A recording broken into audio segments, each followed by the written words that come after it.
Jésus était dans une ville quand survint un homme couvert de lèpre.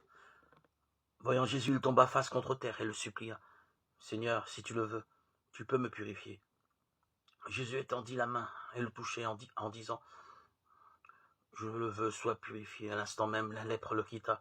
Alors Jésus lui ordonna de ne le dire à personne.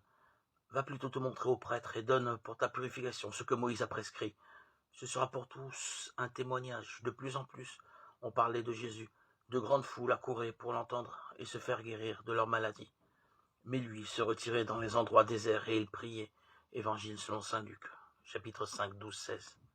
Dans notre monde, les gens s'affairent pour mener à bien leurs projets.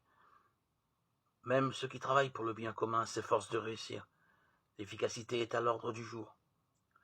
Jésus, lui, n'est pas avide d'aboutissement, il ne fait pas de publicité, au contraire.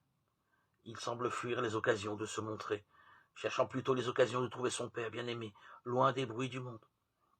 Il n'a nul besoin de forcer les choses. C'est qu'il est rempli de la confiance que les desseins de Dieu s'accompliront, quoi qu'il arrive. Sa part à lui, c'est de rester fidèle à la mission qu'il a reçue, de répondre à l'appel à chaque moment.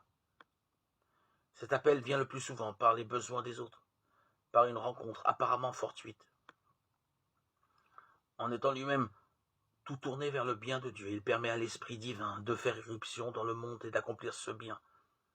Dieu n'a pas besoin que nous lui prêtions un effort supplémentaire. C'est ce qu'il nous demande, c'est de le mettre au centre de notre vie et d'y rester fidèle.